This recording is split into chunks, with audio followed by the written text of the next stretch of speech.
Good morning, beautiful women, and welcome to today's live sharing on Illuminating Shame.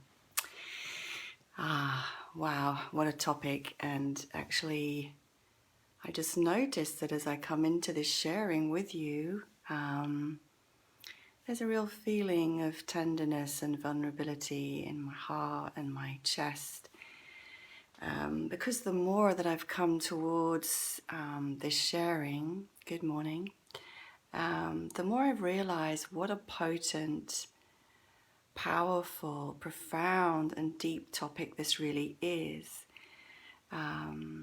which of course should seem obvious, really, since my work in the world is all about teaching around sacred sexuality and spirituality, but that the area of sexuality itself is so enmeshed with shame. But what I'm going to be sharing today is actually bigger and broader than just the focus on female sexuality and female embodiment. It's really just about the whole topic of shame and womanhood, actually, because that's how broad it gets when we begin to look into this. So I really hope that what I share today will be healing, will be inspiring, will encourage you to take a deeper look at this topic for yourself in a way that will take you towards a more authentic and more empowered expression of your true self, and a more bold and more courageous and more vulnerable showing up as and who you truly are in every moment.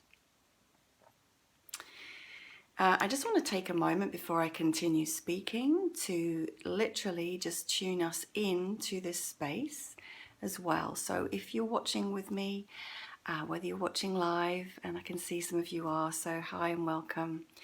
And if you're watching this back, just join me for a moment. Let's close our eyes, and in closing our eyes, we come into deeper connection with ourselves inside. We come into deeper connection with our bodies. We notice all that's alive within us. We notice emotions. We notice sensations. We notice thoughts. We notice energy. And it's really important that we take this time before we go into this session together to connect in with ourselves, and that we keep this connection with ourselves throughout. Your body really speaks the truth. And this topic, as in all topics that I teach about, are intimately connected with your body, whether you know it or not. So take a moment to breathe, to feel, to sense, and to anchor yourself. So be aware of the ground beneath you. Let the bottom of your body relax and settle into the earth. You don't need to be sitting in any kind of upright yogi pose for this sharing. So just be comfortable, but also be aware of the earth. Let yourself ground and relax and feel that you are held and that you are safe.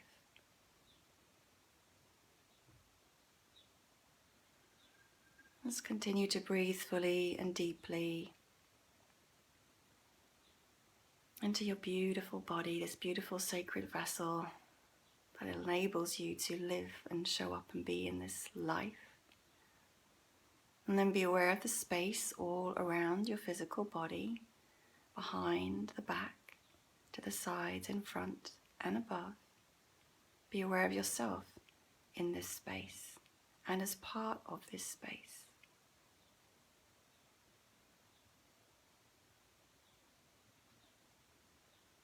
And then connecting more fully to the space above the crown of the head and all the way up into infinity.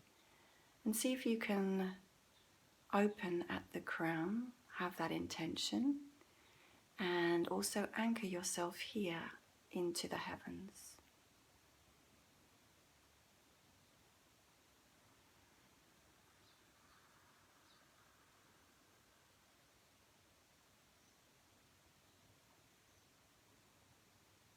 So we're just connecting into a sense of whole body, whole being, earthing, grounding, centering, connecting. Body, breath, heart, and spirit.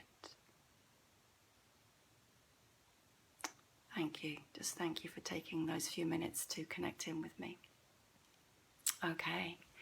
So I'm going to tell you what I'm going to say, and then I'm going to say it. And if you have any comments to make or any sharings or questions as we go along, you're super welcome to pop them below, and hopefully I'll see them and be able to respond. I'm going to go into this sharing by telling you what prompted me to make this live today. And I'm going to talk a little bit about what shame is and how it affects women in particular. And then there are, let me just see my notes. There are 9 areas I'm going to be speaking to. Yeah, I was making notes and I surprised myself that there's so many areas to address. We're not going to be going into a great deal of depth because this is, a short live transmission, but there's a lot of depth available in each of these. And then I'm going to conclude with some suggestions as to how to address and work with this topic, which affects us all. And I guess that's going to lead me into how and why I came to this sharing. Because if you're sitting there watching this, or if you've seen the title to this and you're saying to yourself, oh, shame doesn't affect me, I beg to differ.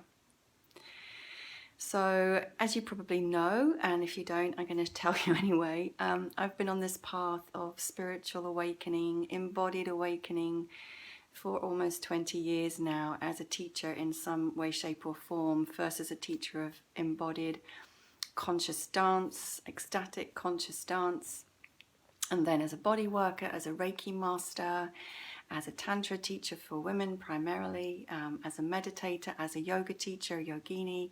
So all of these paths are about embodied awareness. And I went into this path because of the craving for spiritual growth and healing after the end of my second marriage, and the pain of that and the lack of sex that I'd experienced in that relationship as well.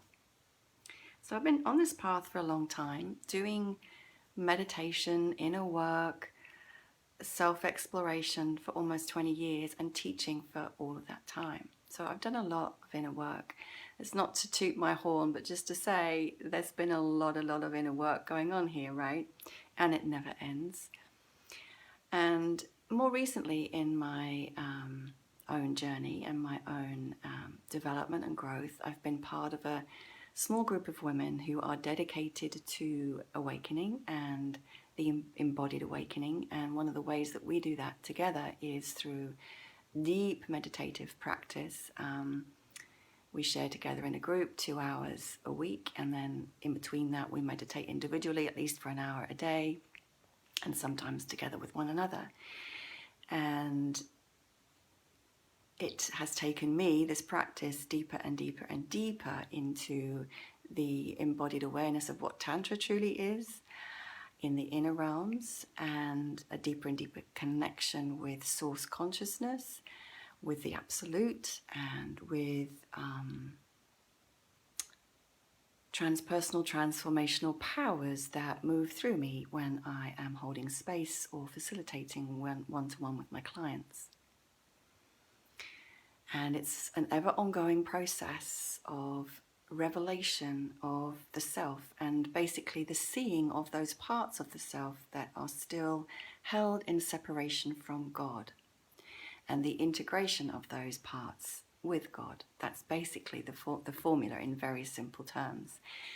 So, and everybody in that group, has been doing something similar but different for a very long time.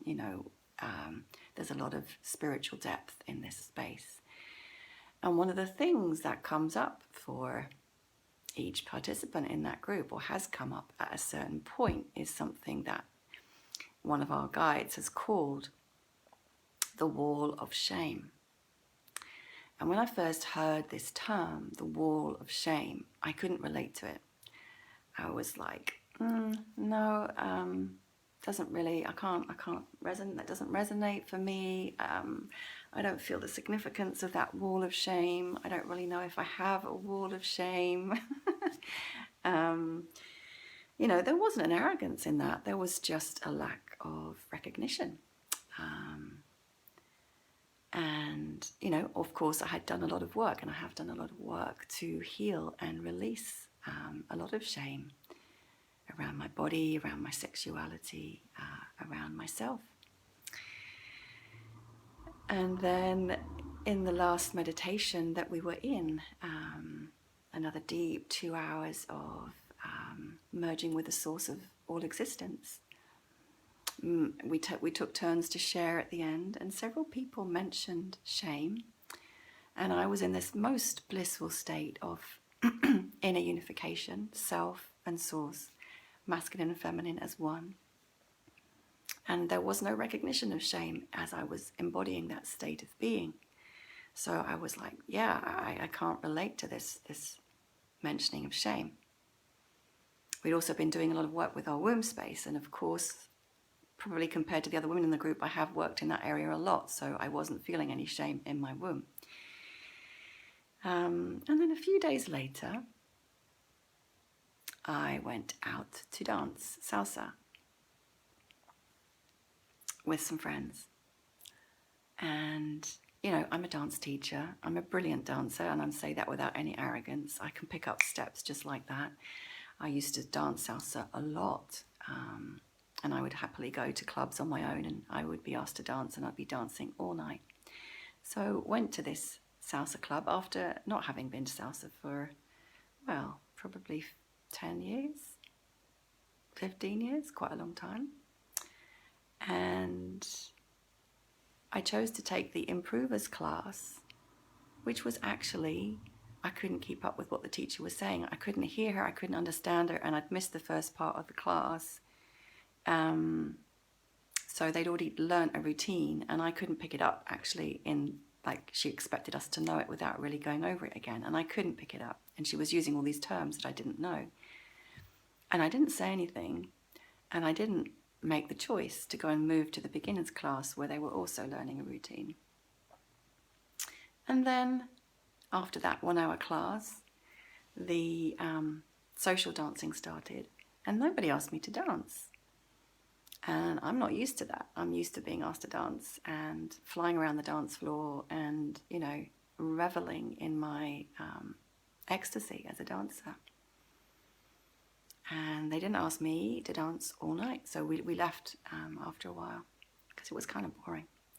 Now, that's not the me that I know, or typically, you know, I will happily go to raves and ecstatic dances, and I will happily go and dance on the stage in front of hundreds of people without feeling any embarrassment or any shame whatsoever.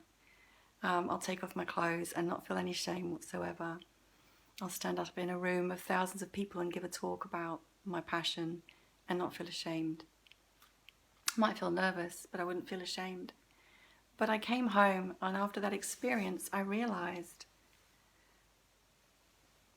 I had been ashamed. And it was shame that had stopped me from moving into the beginners class, making it more clear that I didn't understand what the teacher was saying. And it was shame that stopped me from doing what I would normally do, which is just to fucking get on the dance floor and dance by myself. Because I'm a brilliant dancer, I love dancing, it's my greatest joy. But what had held me back was the feeling of shame, the feeling of I'm not good enough, the feeling of I don't belong in here, the feeling of, oh, nobody's asking me to dance. Is it because of how I look? Is it because of my age? Is it because of, like, what is it? So I had inhibited myself, and what had inhibited me had been shame. And then this kind of floodgate opened, and I suddenly realized that, oh ho ho, I thought I'd cleared shame from my body and my being, and I haven't. And there's many ways in my life and my being where it is still active.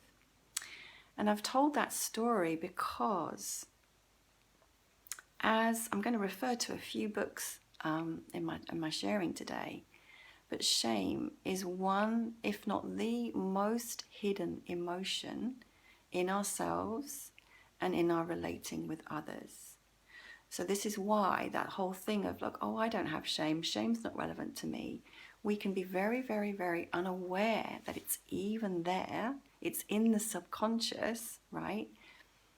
But the subconscious shame is very much impacting our lives in every sphere, sexually, spiritually, in our careers, in our relationships, in our parenting, in our friendships, in every area of our lives. And the impact of that shame is that it keeps us small, it dims our light, it diminishes us in who we are, and we're not showing up fully or authentically. And we're certainly not experiencing the life that we dream of for ourselves, because that shame is so powerful in contracting us and limiting us. So let me go into a bit of a description of shame. So for those of you who are watching, and for those of you who have showed up, I really want to commend and honor you, because, you know, it can even be a shameful thing to show up for a live transmission about shame. You know, I was thinking back to instances of this, and kind of the very obvious ones might be, you know, when you're sitting in a course or a workshop or a classroom, and there's this question that you're burning to ask, but you don't put your hand up or you don't speak up. What is limiting you in that moment is shame, right? And I certainly recognize that in myself. So I'm going to read you a description of shame from this amazing book, Transformation Through Intimacy by Robert Augustus Masters. It's been one of my Bibles in terms of conscious relating. So, shame may be the emotion for which we have the most aversion.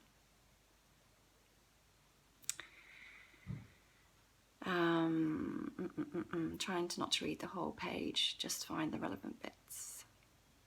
So shame may cause us to withdraw, so we just pull away, shut down, or dissociate. Or we might get angry to such a convincing degree that we genuinely believe we are only angry, whether our anger is directed at ourselves or another.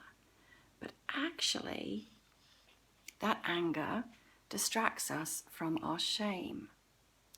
So, for example, I'm going to keep reading in a minute. This whole episode that everyone's been talking about with Will Smith slapping Chris Rock at the Oscars.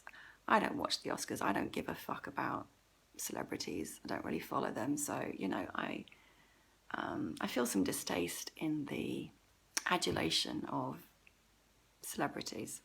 However, when I watched that whole thing back, I suspect that part of that was that Will Smith laughed when the joke was told, and then he felt ashamed, and so then he turned his shame outwards in the form of aggression, and that's a very typical thing for men to do. Women do tend to behave differently, and I will come to that. So, shame typically plunges us into a nastily gripping, darkly burning sense of being seriously flawed in the eyes of a convincingly critical audience, whether outer or inner. And not only does shame expose us, or at least our actions, as defective, it also emphatically deflates us in the face of so much exposure. So, shame is about being seriously flawed in the eyes of ourselves or another, and we see ourselves as defective. In other words, we believe there is something wrong with us. It makes us collapse physically, literally. It's been proven that when we're feeling shame, we lose muscle tone. Our physical posture slumps, the head slumps forward, the eyes become downcast. Typically, skin temperature increases, blushing. And there can be confusion and disorientation. Do you recognize that? Loss of muscle tone, particularly in the neck and the upper torso.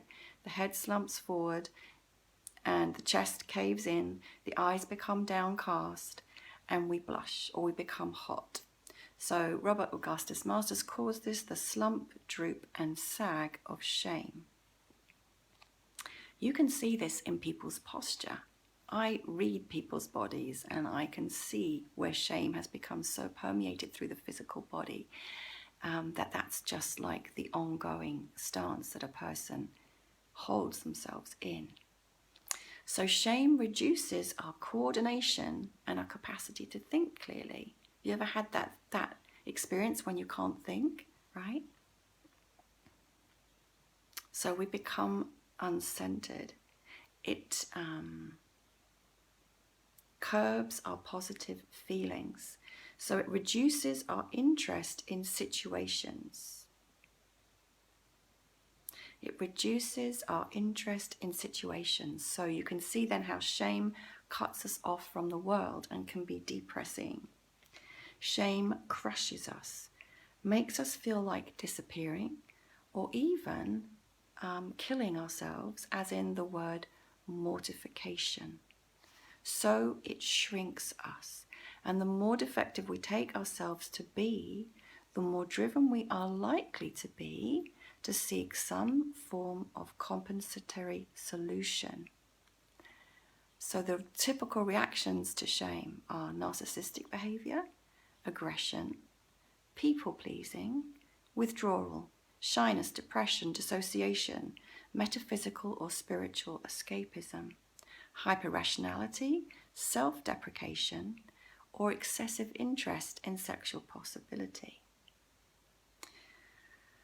So there is one thing to be said here that Robert Augustus Masters makes a useful point, that there is an element, or there can be an element of healthy shame, which leads us to take responsibility for something that we feel we have done that was a mistake or that hurts somebody. So that's a description of shame. There is one more thing actually. Yes, I just wanted to get on to the difference between how men and women handle it and how it typically shows up in relationship. So shame, where's the part about women and men? Here we go. So typical reactions to shame are other directed, for example, aggression, and this is common in men, or self-directed aggression, which is more common in women. So self-directed or other-directed are the typical responses to shame.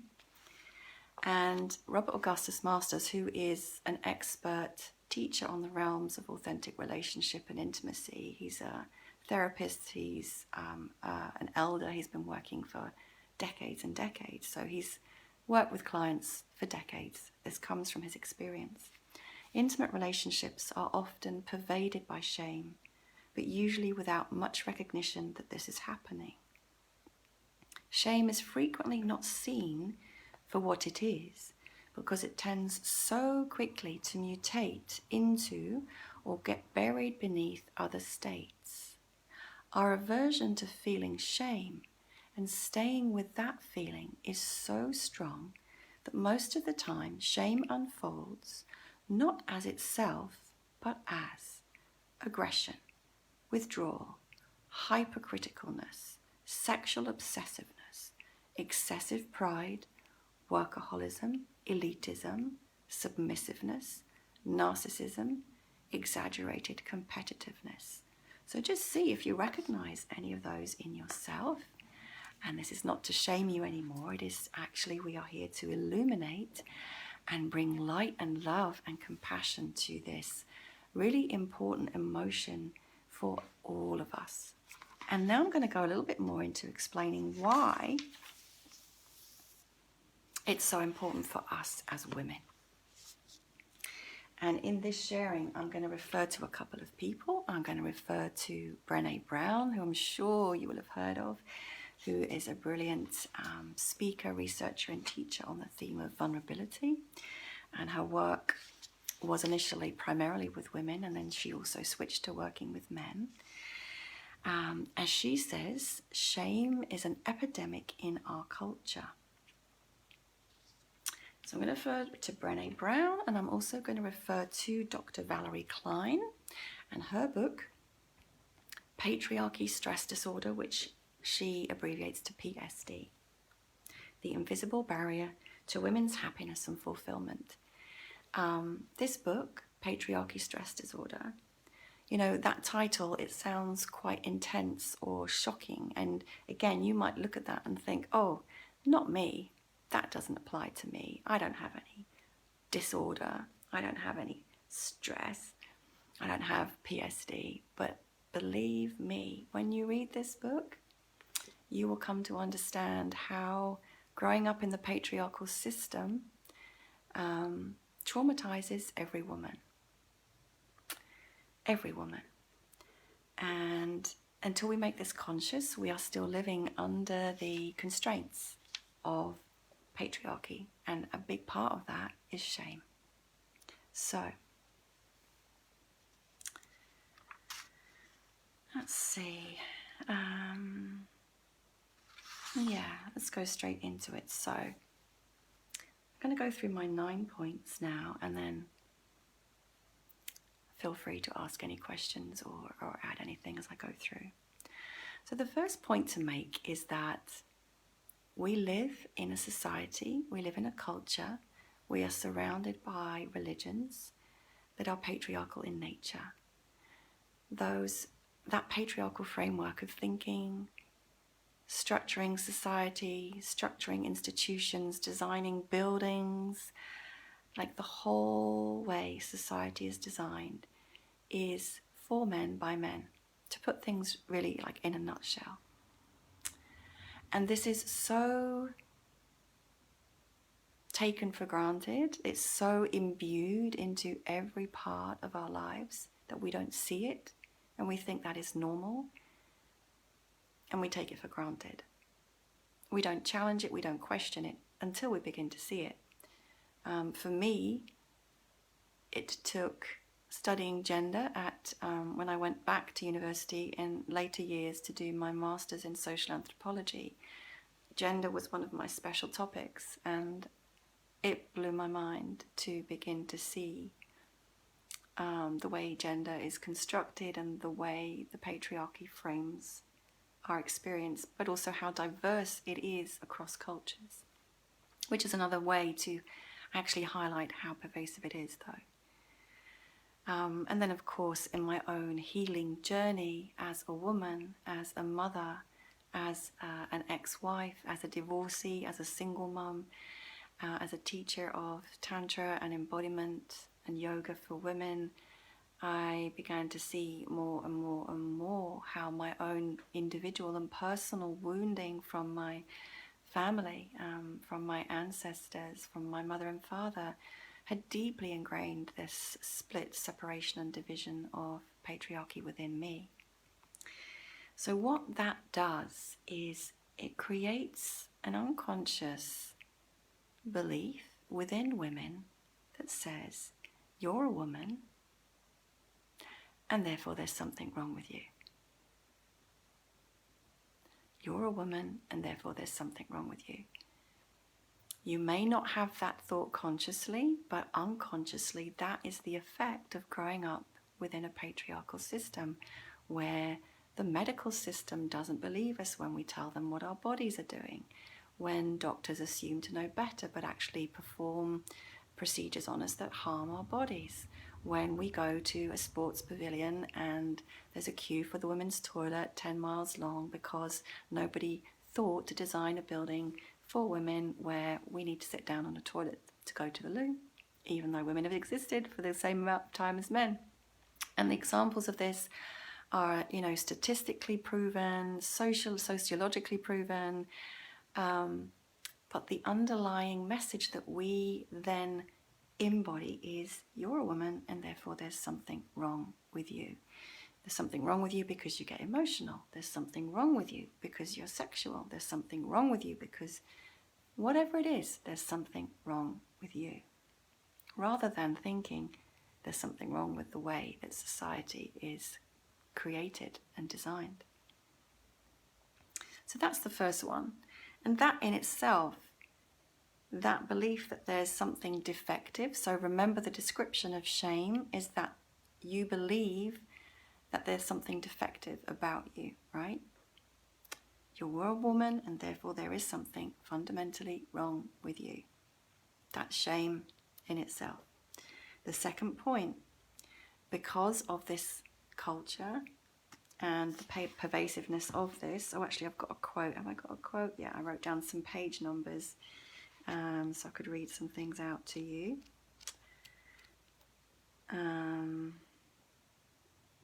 Actually, I don't really need to read that quote. Let's go on to the next one. Here we go.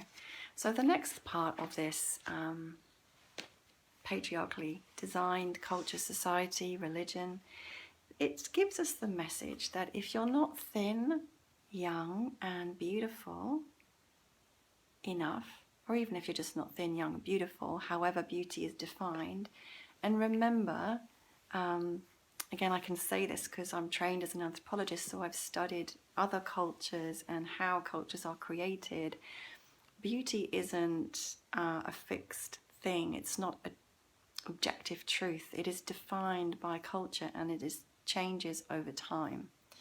So you may be measuring yourself up against a standard that is artificially created, defined by some influential people, probably men, but it's transient, it's changing, it's different.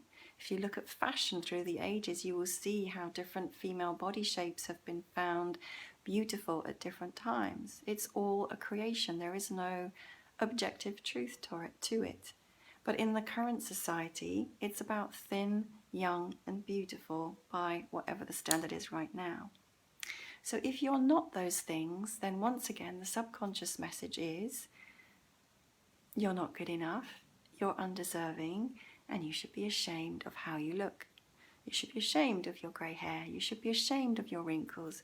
You should be ashamed of your belly. You should be ashamed of your fat tummy that you've got after having children. Like, who hasn't got a flobby tummy after being pregnant and giving birth? You should be ashamed of the hairs on your legs. You should be ashamed of the pubic hair on your beautiful vulva. You should be ashamed of your armpit hair. You know, you should be ashamed of anything about your face and your body that means you don't conform to this ideal of being thin, young, beautiful. I really highly recommend Naomi Wolf's book.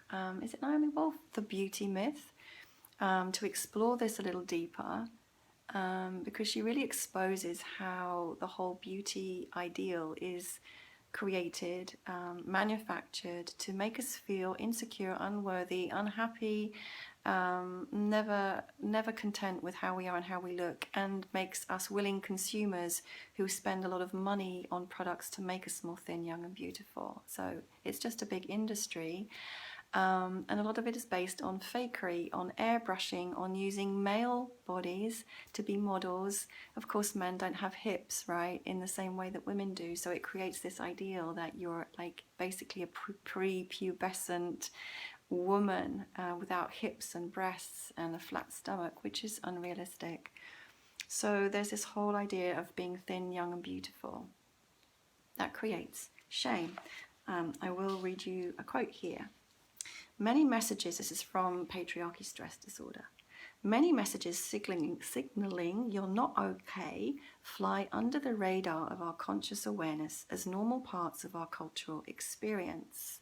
And I really want you to get this because it is so inculcated. If you've got a television on and you're watching it a lot, if you read women's magazines, if you read the newspaper, if you watch films, it's all there.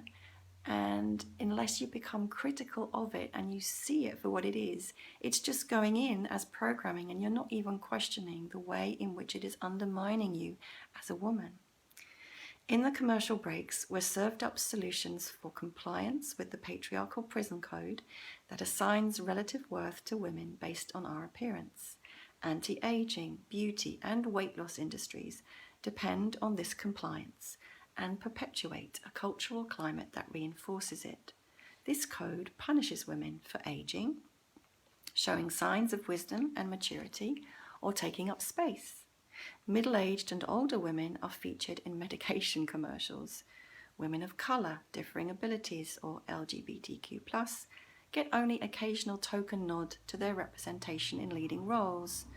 The beauty ideal remains an able-bodied, straight, cisgender white woman with an adolescent body frame and 20-something appearance, which the media reinforces daily. So please see what is happening here. This is why we're here to illuminate. What happens if you buy into that is that you find yourself lacking. And I can tell you, I've been teaching women dance, yoga, doing body work for almost 20 years. I don't think I've come across one woman who walks into the room with me who is genuinely happy, content, and in love with her face and her body as they are. That is not the result of the fact that there is something defective with her. It is a result of this pernicious, pervasive, patriarchal programming. Okay, and that creates shame because it creates the belief that there is something wrong with me because I am not that. Okay, first 2 points. Third point kind of goes along with this, but because of this emphasis on thin, young, and beautiful, the belief is that your value as a woman lies in your beauty, your sexual availability, and your compliance. But it does not lie in your gifts, your brains, your wisdom, your intuition, your emotions, your bigness, your voice, who you really are, basically. It doesn't lie in that. It's like, we want you to be this, and if you're not this, then you're not good enough and you're not worthy. And we don't want to see this part of you, which is actually what and who you really are. We just want the acceptable part, right? So again, the message there is shut up, don't take up space, don't be yourself, don't be loud, don't be happy to be yourself, don't be joyful, don't be sexual unless it's to be a sexual object.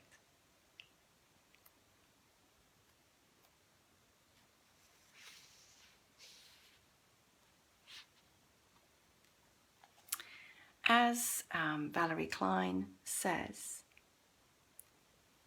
this conditioning is to shut up, be quiet, be small, don't speak.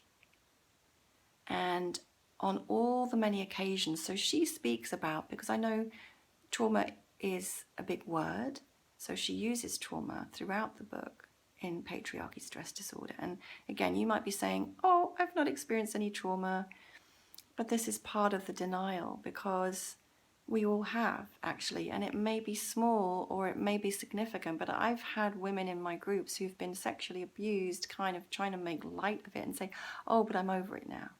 Like, really? Have you? Are you?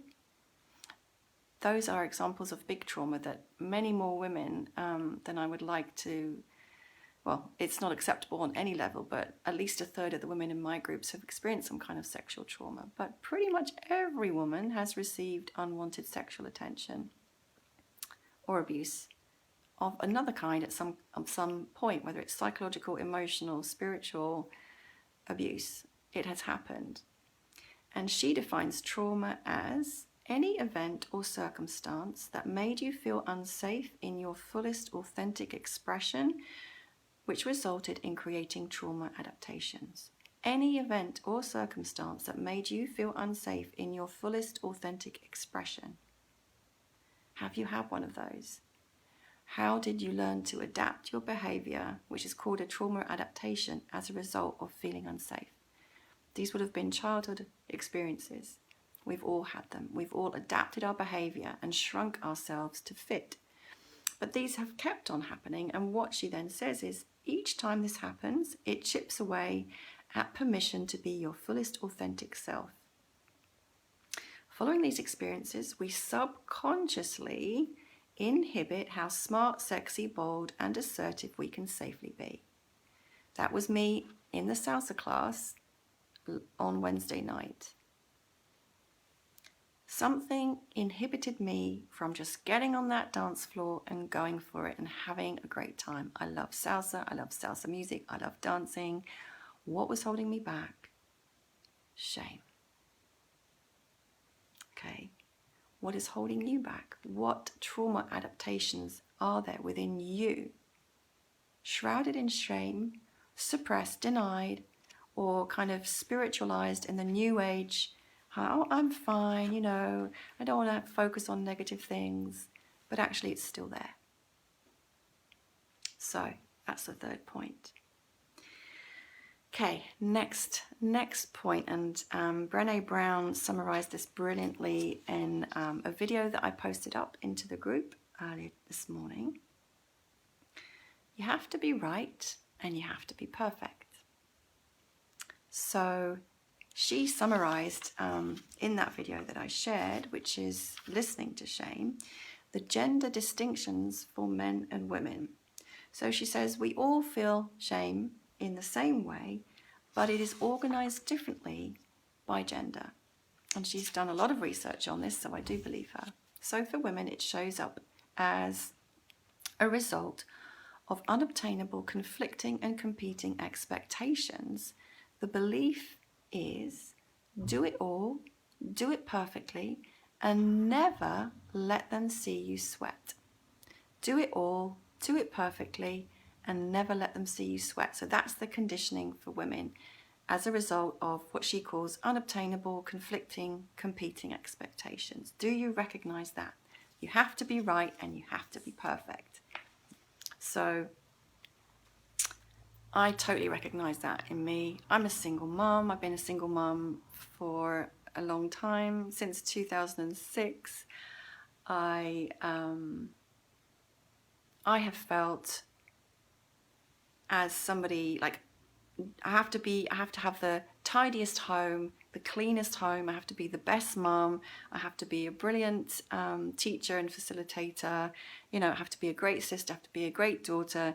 Like, can you see the way all of those unobtainable, conflicting, competing expectations? I have to do it all. I have to do it perfectly, and never let them see you sweat. And in that time, of course, there's been times where I've pretty much broken down, couldn't cope, got depressed, felt hopeless, been in abusive relationships. You know, isn't it ironic that when I was in that abusive relationship, one of the biggest emotions that I felt was shame. Shame when I was in it, and then when I came out of it. Shame that I had put myself in such a horrible situation. And the overriding feeling was there is something wrong with me. It wasn't there's something wrong with him. It was there's something wrong with me. Because if there wasn't something wrong with me, then this wouldn't be happening. So I was shaming. I mean, makes me feel really sad, but I was shaming myself for what was happening to me. And what was happening to me was hell. I mean, that's just self-abuse. It's really sad, but you know, I'm just willing to share that very vulnerably. So this belief that you have to be right and you have to be perfect, see the pressure that puts on you and see the way that inhibits you from showing up. So I can speak to that, you know, that was some years ago, but even now, like I've been teaching and facilitating for almost 20 years. I've studied so much. I've done so many deep courses. I've, you know, like the amount of inner work I've done is and paid for as well is colossal. And still, when I do a Facebook Live or I put a share on Facebook, still I have sometimes the thought or the belief, what if I've got it wrong? What if I've made a mistake? It's still there, even now. You know? So I can totally see the power of shame to inhibit me and all women from showing up as we are, willing to be imperfect, willing to make mistakes, willing to get it wrong, willing to be sweaty and smelly and dirty and emotional and not have it all figured out. Can we give ourselves a break?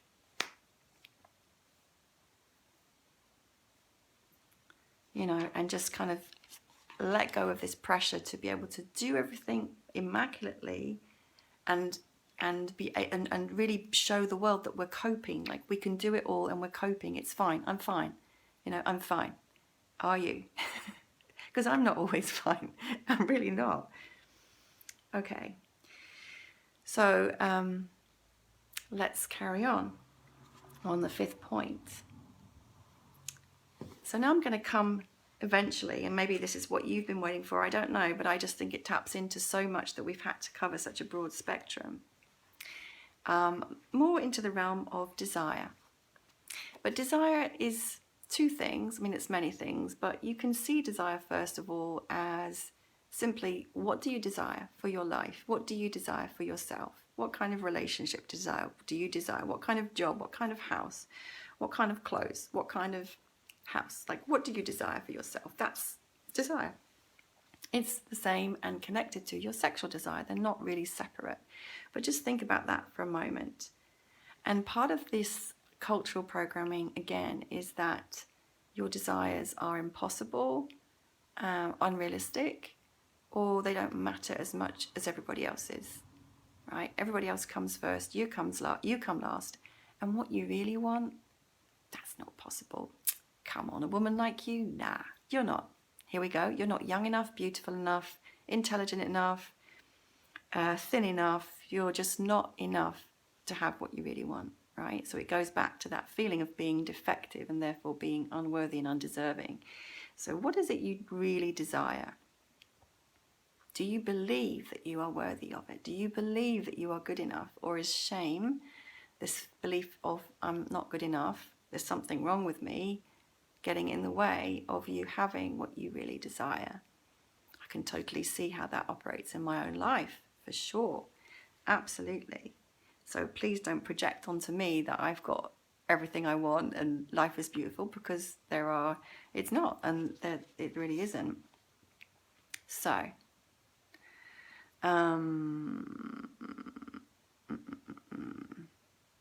just going to read a little bit from Patriarchy Stress Disorder about that. And this is about a woman saying what she really wants, but then kind of countering that with saying, but that doesn't exist. Like, I want a man who is this, this, and this, but I know that doesn't really exist. I want to be realistic. So here's what Dr. Valerie Klein has to say. The intergenerational, cultural, and personal pain of not having her desires met created defensive protections around it, like prison guards who say, the partner you dream of doesn't exist. And if he does, he's not for somebody like you. I mean, look at you. You're definitely not a 10, a 4, maybe, on a good hair day. You've got to throw away those silly, unrealistic dreams and adjust your desires, darling, or you'll spend the rest of your days as a crazy cat lady. Do you see?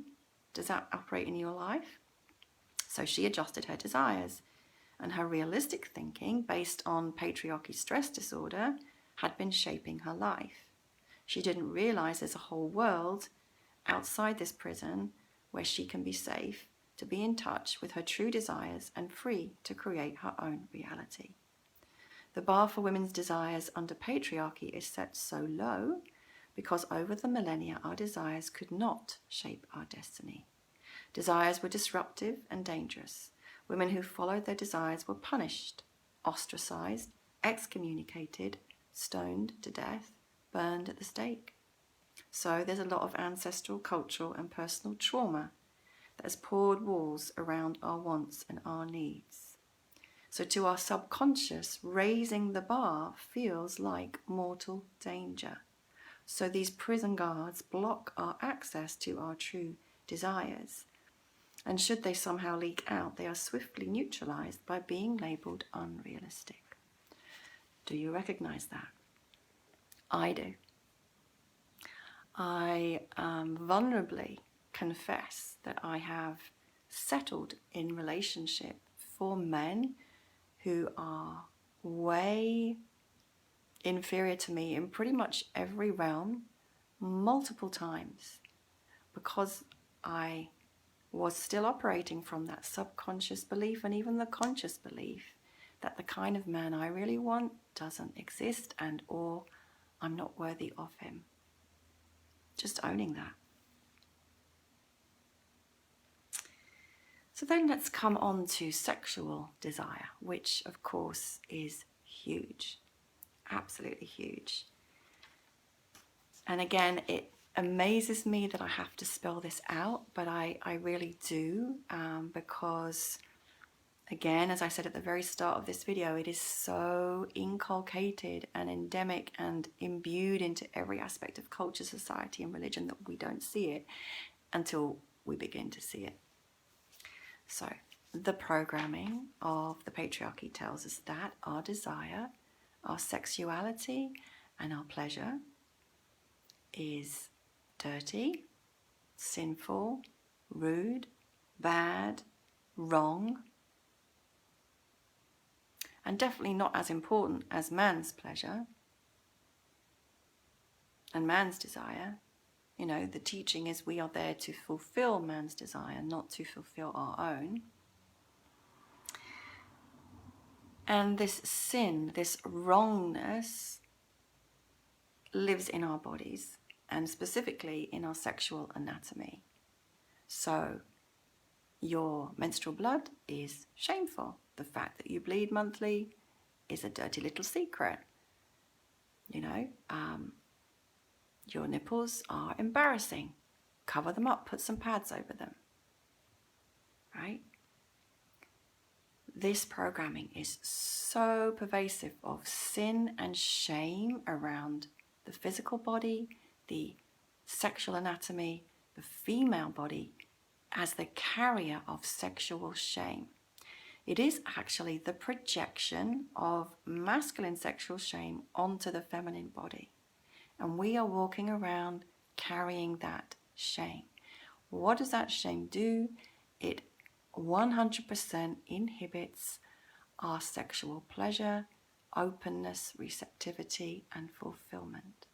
Because you cannot ever experience the pleasure, the orgasmicness, the ecstasy, and the bliss that you are designed for and capable of if you are harboring conscious or unconscious thoughts that there is something wrong or bad or dirty about your body, your genitals, your sexual energy, or your sexual desire. Pretty much every woman I meet carries that.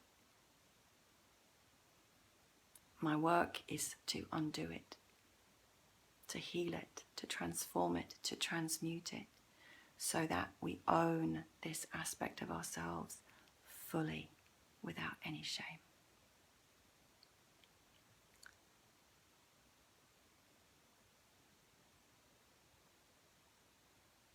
And again, if you're listening and you're thinking, oh, I don't have that, I don't feel that. So, okay, would you be happy to stand in front of your partner, if you have a partner? Take off your clothes one by one. Stand there under bright light, not in the darkness. Show yourself without any shame. Ask for what you want without any shame. Do what you want without any shame. Express your pleasure without any shame. Use your voice, your words, without any shame. Talk about your fantasies without any shame. Talk about your particular needs, concerns and requirements with regard to sexual health or sexual protection or STDs without any shame.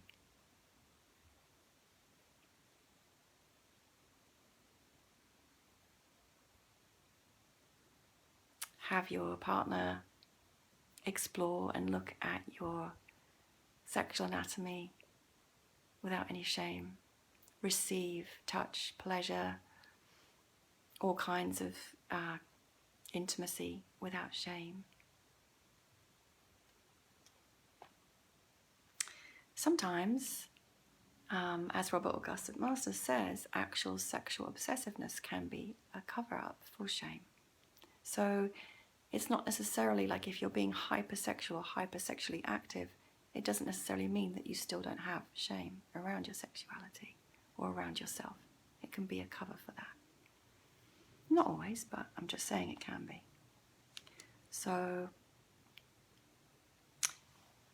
and then as a part of that, the very heart of your womanhood, the very heart of your sexuality and your fertility as a woman, your womb, your vulva, your vagina, they themselves are very much often portrayed as the container of shame in your cyclicity, in your bleeding, in your menopause, in your perimenopause, in your birthing, in your lactating. All of these divine, beautiful and sacred aspects of being a woman that are actually the very gateway to your power, to your authentic divine feminine self, have been demonized and shamed, separating you from yourself, from your wisdom, from your intuition, from your knowing. And also, of course, this whole idea that it's got to move positions, that emotion is weak, that of course we change, we fluctuate with the cycles, with the moon, right? We are not fixed, we are mutable.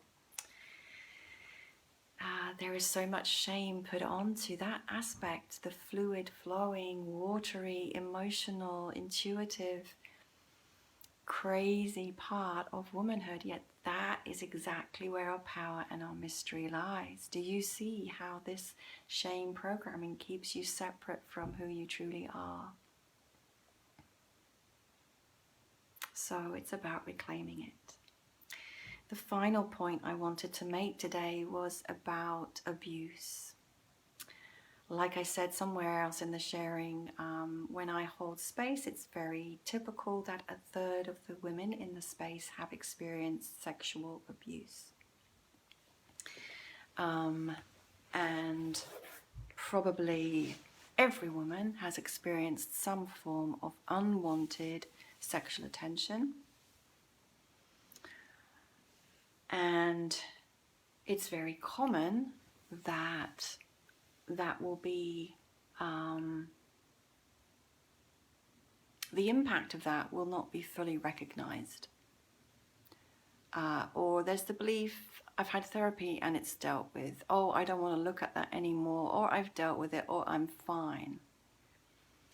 And also there can be the shame somewhere, usually unconscious, that again, it was my fault. It was because I'm wrong, or I did something wrong. And again, that shame, if it is still there, will inhibit the full opening sexually to the full pleasure that you're capable of. But more than that, it will prevent you opening fully to life, because your desire and your sexuality and your womanhood are ultimately all about a full yes, a full opening without any holding back to yourself and to life. And shame prevents that.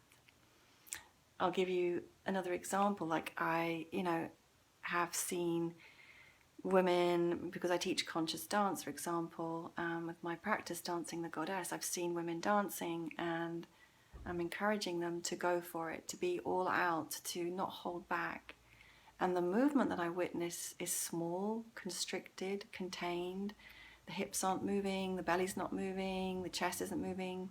In their head, they really think they're moving full on and full out. But what I see is constraint and inhibition and contraction and a limitation of the self and a restriction of the flow of life force. And it's so ingrained in the body that it's not even seen or in awareness.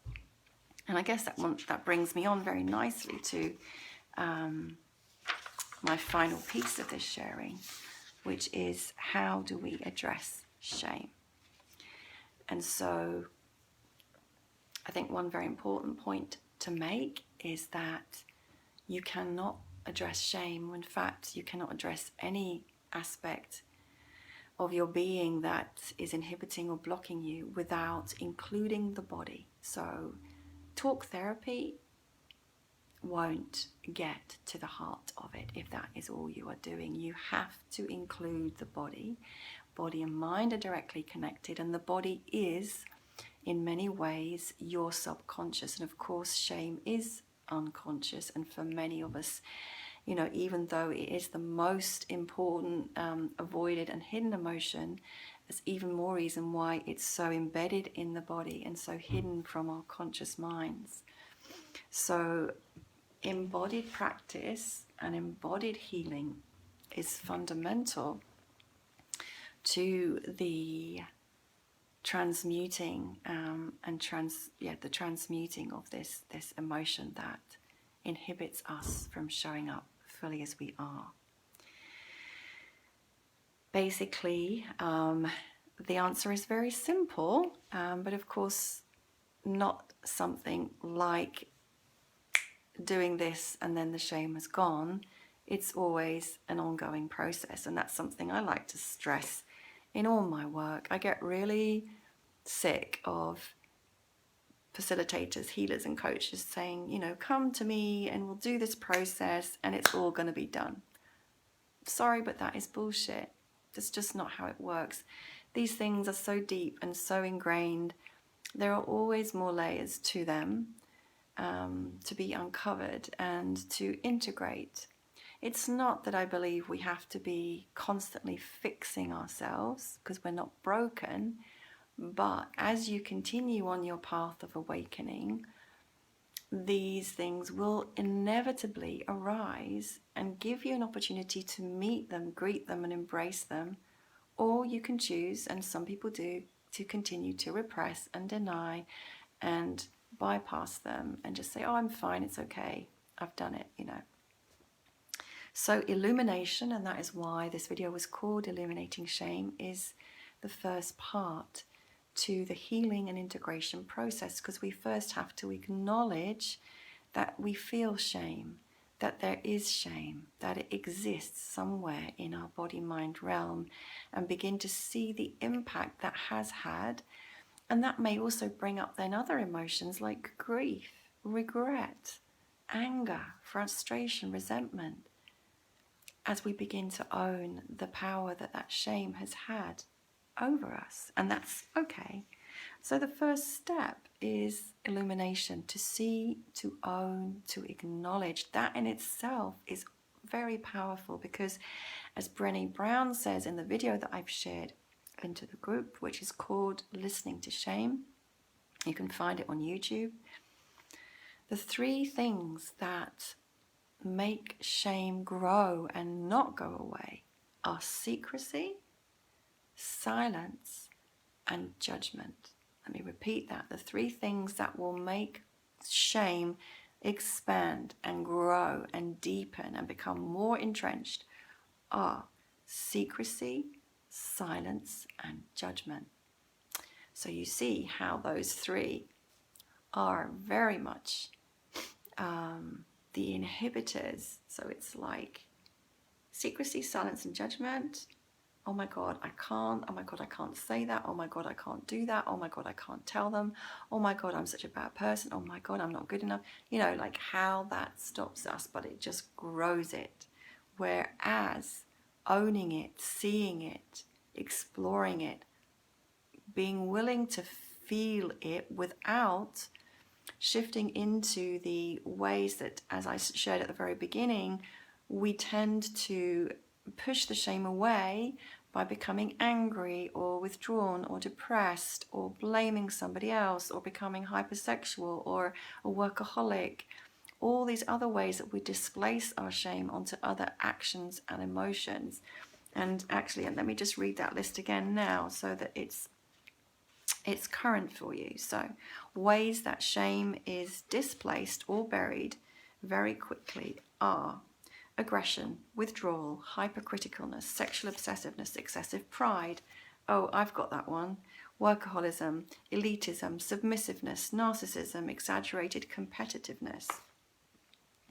So these are ways in which we push shame away, and very common for women is self-directed aggression.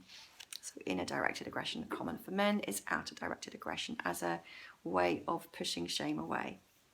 So instead of pushing it away, welcome it, see it, feel it, embrace it in your physical space as sensation, and bring compassion and empathy to that experience you are having. If somebody else is having that experience, again, compassion and empathy. So illuminate, bring it out into the open. Have the courage and the vulnerability to bring it into the open, and then bring in empathy and bring in compassion right in your heart. In terms of the embodiment practices that I would recommend, that is one in and of itself. So the minute you notice yourself feeling shame, allow it to be in the body as a sensation. Maybe put your hand on the area in your body where it is, or put your hand on your heart and breathe with it, and allow it to be in the body as energy. Give it space, so there is no repression, there is no pushing it away. Give it space, let it be there, breathe with it, and it will move. Because when you give your loving, compassionate awareness and attention to any emotion, it transmutes, it integrates, it shifts, it changes. Not because you're telling it to or you're wanting it to as a strategy, but simply the loving awareness is enough to facilitate that resolution. And each time it comes, give it your love, give it your attention. Other embodied practices, there are absolutely zillions, and I could name the ones that I teach, that I practice, of course. Any kind of yoga of awareness, any kind of dance that is conscious, any kind of body work that is loving and intuitive, any kind of body, mind, spirit integration practice, any tantric practice, including all the beautiful tantric practices that I teach in my Rapture and Awakening Shakti courses. My book is, every single chapter in my Rapture book has a physical practice, an embodied practice, because it's so important that we include the body and move energy. And finally, then, when you've moved, there's also the beautiful practice of journaling as a way of exploring your inner world and bringing some clarity to your thoughts and to your feelings, and really beginning to see the patterns. I find writing really helps me to see the patterns that I might not otherwise see so clearly. I think that's it. I've gone a little bit over time because I only intended to be sharing for an hour. I really hope you found this helpful and illuminating, and feel free, please, to share any questions or insights below in the comments. If it's touched something for you and you'd really like to work with me one-to-one or in some other way, then feel free also to reach out. I'm currently thinking about whether to offer a one-day workshop on this theme. I'm not sure yet, but if that appeals to you, then let me know. I certainly feel it merits that, because it's such a big topic for so many of us, for all of us really.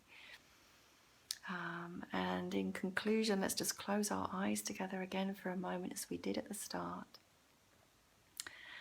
and imagine yourself and how you would be showing up in the world, how you'd be showing up for yourself, how you would be showing up in your life, in your work, with your children, with your partner, in your sexuality, in your lovemaking, in your dancing, however and whatever you are and you be. How would you show up if there were absolutely no shame? Feel that as a sensation, as an energy. Let that fill your body and glow from within. And then imagine a world in which every woman that you know is showing up in that same way, without shame. And then imagine a world in which every woman and every man and every child is showing up in that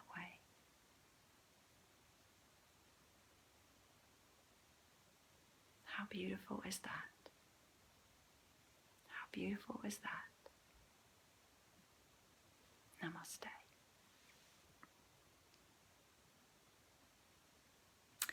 Thank you so much for being with me. I send you lots of love and see you again soon. Namaste.